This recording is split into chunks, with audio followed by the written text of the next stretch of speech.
Eu trato a literatura como uma fonte para se estudar história, mas considero absolutamente distintos o texto literário, ficcional, do texto do resultado da pesquisa. Eu não compartilho dessa ideia relativista que vem dos anos 80 com a ascensão do pós-modernismo para cá, de que todo texto se iguala e que é tudo fruição. Não. Eu acho que o texto do historiador, do jornalista, do autor de não ficção, ele pode levar, enquanto estratégia textual, toda a riqueza, trazer para si toda a riqueza literária. Mas ele nunca é feito com a intenção ficcional. E esse é um código entre quem faz o texto e quem vai receber. O cara que vai ler uma reportagem ou um livro de história, por mais que ele queira ler um texto bem escrito, ele vai querer se informar, vai querer reunir informações ou análises de coisas concretas da nossa sociedade. Então tem uma diferença de objetivo. E deve ser bem feito e bem escrito o máximo possível, mas sempre com essa distinção. Lógico que tem todas aquelas questões de colocar as coisas para serem provocadas, de fazer um texto que sem indicações concretas. Eu acho que sempre tem essas brincadeiras que são bem-vindas, porque fazem tanto a literatura ficcional quanto o texto historiográfico fazem eles mudarem, para não dizer evolução, nem matéria de evolução, mas fazem eles mudarem e criarem novas perspectivas, tanto para a ficção quanto para a história, mas história e ficção são coisas diferentes. Aí, a partir dessa distinção que eu faço, vejo que o historiador e o pesquisador têm na ficção um prato cheio para levantar questões sobre a sociedade. E esse valor, essa riqueza, aí vai também do estilo de cada autor, de ser mais realista, de ser mais detalhistas no seu estilo e na sua forma de narrar, mas é de uma riqueza incrível. Ainda mais quando, para a gente começar a ir para as outras obras, quando a gente faz uma superposição do Navios Iluminados, é um livro cuja história se passa nos anos 20 para os anos 30, com o Barcelona Brasileira, do Adélio Gonçalves, que a história se passa nas greves anarquistas de 1917, em Santos, que mostra outra configuração da cidade, com o Jorge Amado, em Agonia da Noite, dos anos 50, que mostra Santos no pré-guerra, na pré-Segunda Guerra Mundial, quando os estivadores fazem uma greve para não embarcar café num navio nazista, um negócio fantástico. E depois o Plínio Marcos com Queiroz, já dos anos 70, com aquela juventude em torno do mercado municipal, ali nas margens do porto, os vira-latas ali, né, como no livro de um outro livro do Adélio Gonçalves, Os Vira-Latas da Madrugada, que são esses personagens do Plínio Marcos também, essa em torno do porto. Quando a gente faz uma sobreposição dessas obras, a gente monta uma cidade inteira pela literatura. Cada um com o seu estilo, cada um com a sua voz literária, cada um com seus objetivos. O Barcelona Brasileiro é escrito nos anos 80, durante a redemocratização, e fala de anarquismo. O Jorge Amado escreve nos anos 50, quando o Partido Comunista estava na legalidade, ele estava buscando voto. Então, o Agonia na Noite é uma propaganda realmente política, nesse sentido de ele engajar uma obra literária naquele momento de legalidade do partido. O Navios Iluminados é bem realista, dessa visão do autor médico que cuida dos operários. Então, enquanto no Agonia da Noite tem a luta, no Navios Iluminados tem a resignação. E a luta do Barcelona Brasileira, que é de extrato anarquista, já é bem diferente da luta que tem no Agonia na Noite.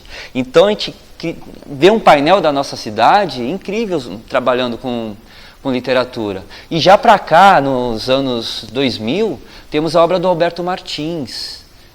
Se a gente quiser fazer um painel, juntando o Cais, seu livro de poemas, Cais, de 2003, 2004, se eu não me engano. O História dos Ossos, de 2005, 2006, são 2 novelas.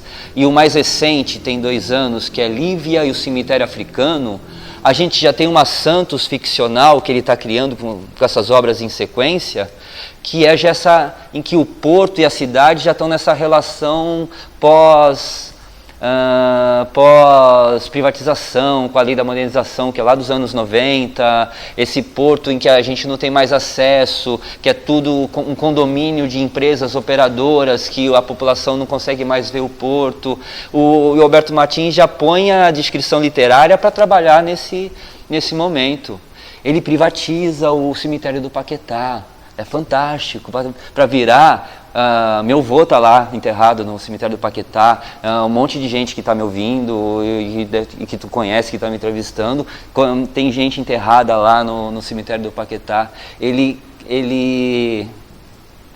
é a ação inicial do História dos Ossos.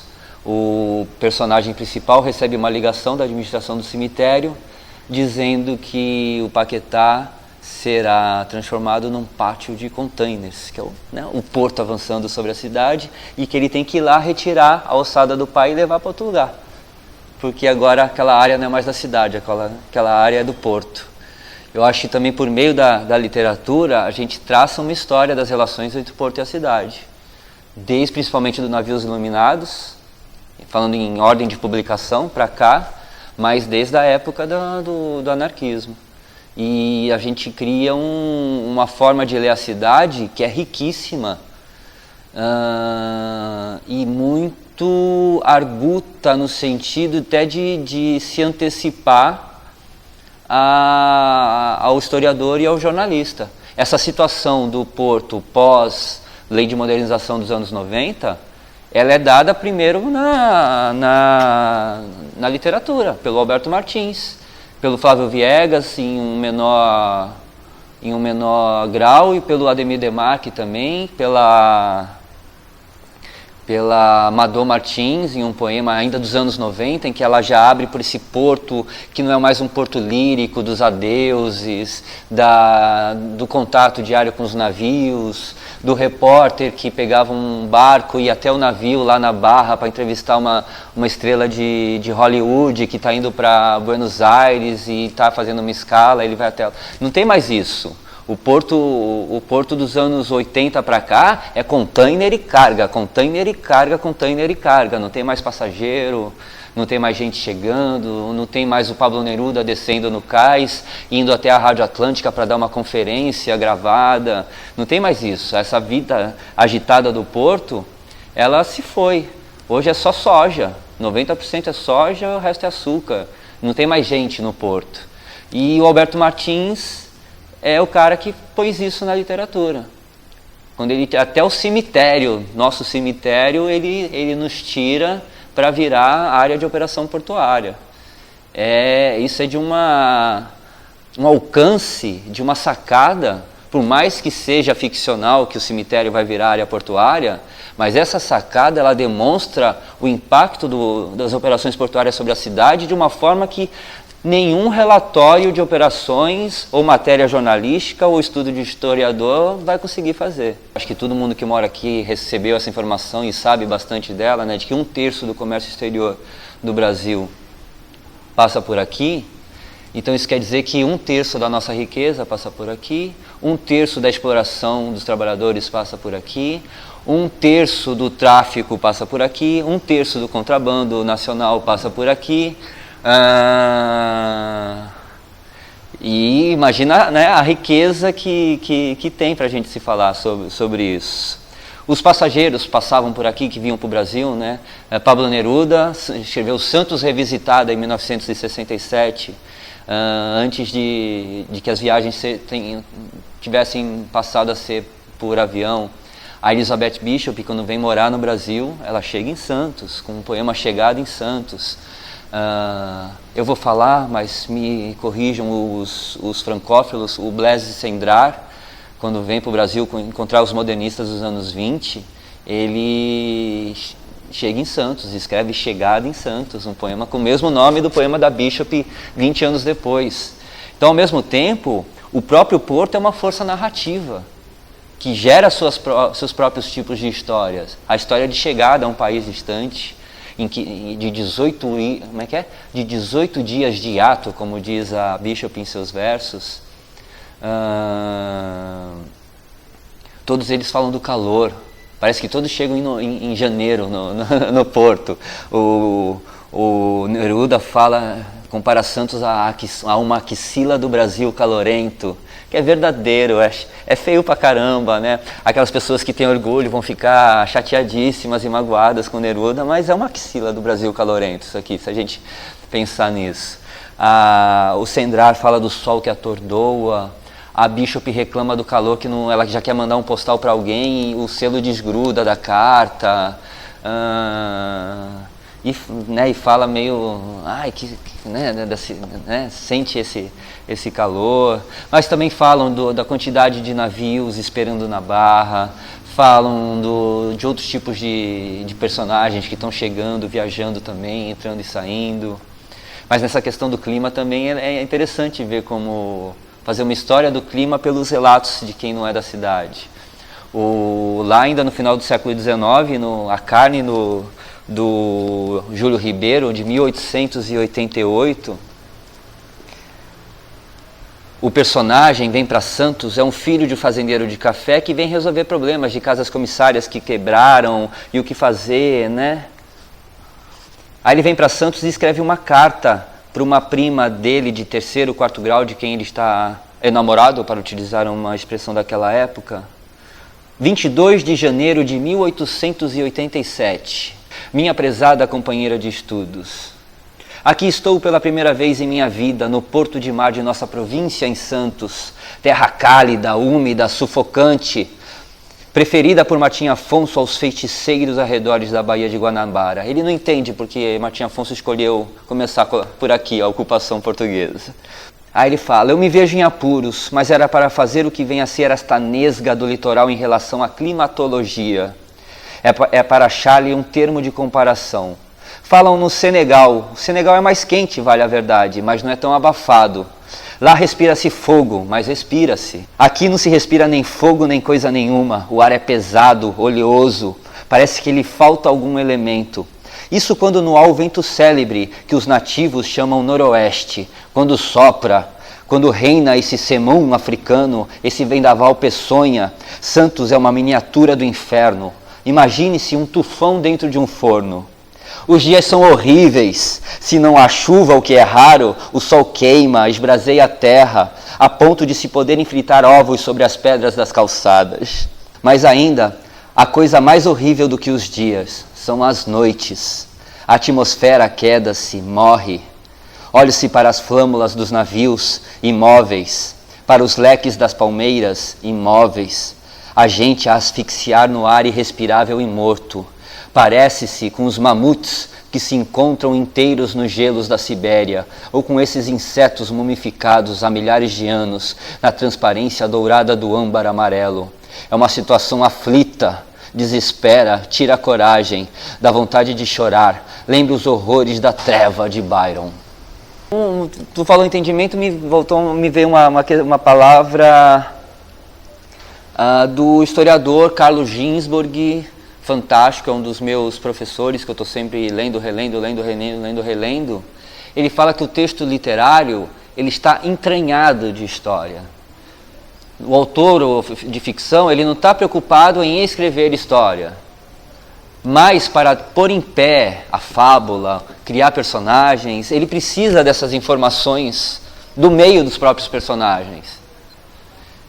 Aí o texto literário acaba entranhado, prenhe, de informações históricas que servem ao pesquisador. Os portos, eles geram tipos de histórias, né? Eles pelo menos conformam, né? Se a gente quiser, sugerem, para não dizer que determinam, né? Para não ser tão assertivo, os portos sugerem, cada tipo de local sugere o seu próprio tipo de história.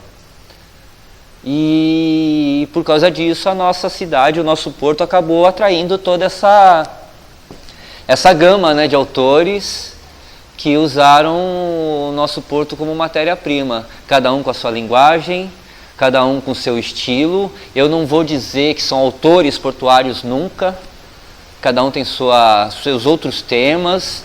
O Narciso de Andrade, o Roldão Mendes Rosa tem poemas sobre morte, sobre o amor, os temas clássicos da poesia, que não tem nada a ver com Porto. Eu nunca vou afirmar que eles são portuários, a identidade deles é o porto. Não. Eu trato, como historiador, como a nossa cidade e o porto se relacionam e uso poemas e textos ficcionais que tratam dessa relação. Porque não quero afirmar identidades dos autores, eu não tenho nenhuma ascendência sobre eles para dizer o que eles são ou deixam de ser.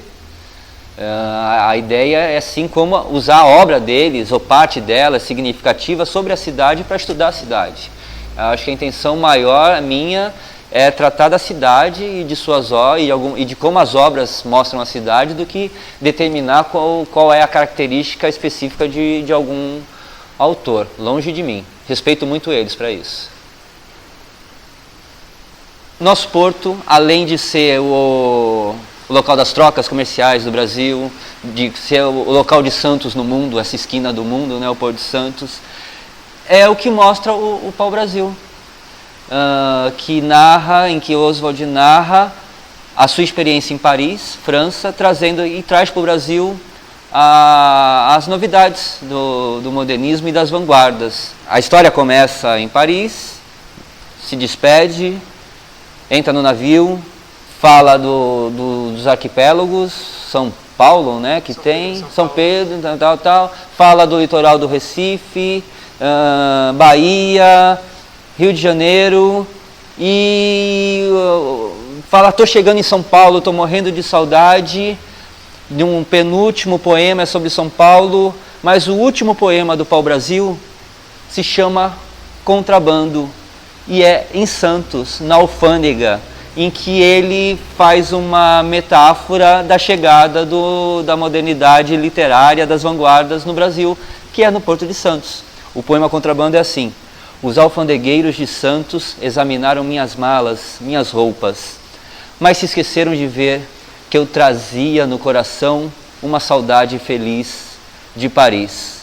Que saudade feliz de Paris não é essa do que a vanguarda literária chegando no Brasil pelo nosso cais? Santos, uma esquina do mundo.